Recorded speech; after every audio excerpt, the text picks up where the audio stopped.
Completely educational lockdown की स्थिति इस इंटेंस समर ने पूरे नॉर्थ इंडिया में, इवन साउथ इंडिया में कर रखा है। स्टूडेंट को अब पता नहीं है क्या किया जाए। अर्ली मई से स्कूलों में छुट्टियां कर दी गई हैं और जून के सेकंड लास्ट वीक है, लास्ट वीक भी होने वाला है और स्कूल के खुलने की संभावना अभी तक कुछ भी नहीं है। बताया यह जा रहा है कि स्कूलों को नहीं खोलने के कंडीशन में क्या किया जाएगा और स्कूल अगर खुल जाते हैं तो सिलेबस को कैसे कवर किया जाएगा। इसी बीच काफी इंटरेस्टिंग बातें सामने आई है। कहा जा रहा है अभी मिलकर अगर सिलेबस के फर्दर रिडक्शन, सिलेबस के रिडक्शन आईसीएसई क्लास मैथ और फिजिक्स केमिस्ट्री की बात कही जा रही है, कंप्यूटर साइंस में भी एक चैप्टर की बात कही गई, अभी बातें हैं।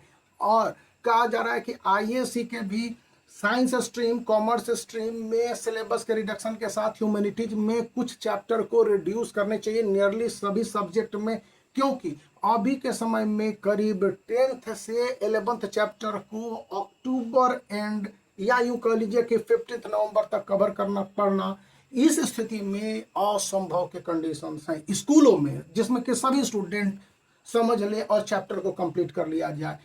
बातें हैं वो स्पष्ट है। अब यहाँ पर उन टैलेंटेड और सो कॉल्ड 95 प्लस और 90 प्लस बच्चों की बात नहीं की जा रही है। जब बातें कही जा रही हैं तो सभी बच्चों को के बारे में बात की जाती है। जनरली जो 60% वाले मोस्टली स्टूडेंट होते हैं 70 to 80% और फिर 60 to 80% वाले जनरली 15% और 80 to 90% या 95% वाले 15% स्टूडेंट है जो कि बोर्ड एग्जामिनेशन में भाग लेंगे।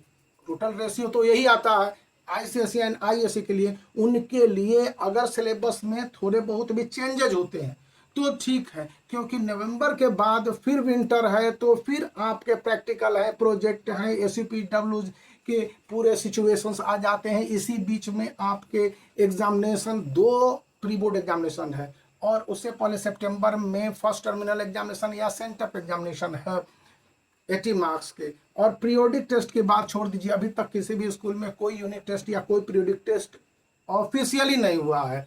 तो उसमें स्टूडेंट के साथ साथ टीचर भी कंफ्यूज्ड है, क्योंकि सिलेबस उनको कंप्लीट करना है और सभी बच्चे नहीं समझ पाए तो कंप्लेन टीचर की होगी। और इतने कम समय में ज़्यादा सिलेबस का लोड होगा। जुलाई में स्कूल खुलने हैं क्योंकि जुलाई में ही खुलेंगे और जून के लास्ट वीक तक कंडीशन अगर अच्छे होते हैं तो 24 या 25 ऑफ जून से स्कूल खुलने की पॉजिटिव रिस्पांस में बनते हैं, संभावनाएं होती हैं, एक संभावनाएं हैं। तो संभावनाओं पर पढ़ाई नहीं टिकी होती है, ये तो सॉलिड सिचुएशन पर होंगे।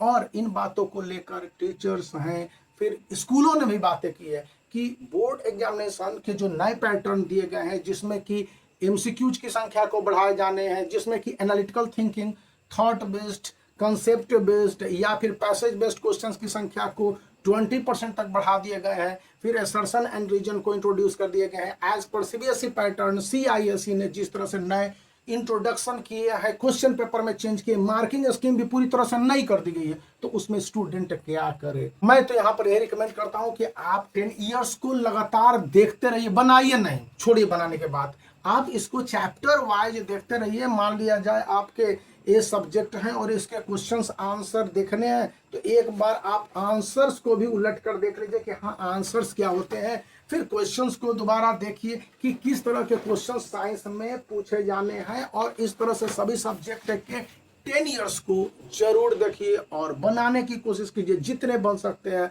जो भी है, क्योंकि something is always better than nothing. यदि आप कुछ करेंगे तभी तो आगे कुछ होगा और कुछ नहीं करेंगे तो फिर कुछ नहीं होगा। क्योंकि मैं भी समझता हूँ कि इंटेंस हीट है, स्टूडेंट के पास एक्स्ट्रा प्रेशर है और बाकी बर्डन के बीच में बहुत आसानी से सभी कामें कर लेना। टीचर भी नहीं कर पा रहे हैं, ऑनलाइन क्लास को भी नियरली सस्पेंड कर दिया गया है, तो स्टूडेंट की बात ही क्या करें, पेरेंट्स भी परेशान है। तो इसमें बीच का रास्ता यही निकल सकता है जिसके लिए तो आप वीडियो को लाइक कर सकते हैं, चैनल को शेयर कर सकते हैं, सब्सक्राइब करना याद रखें।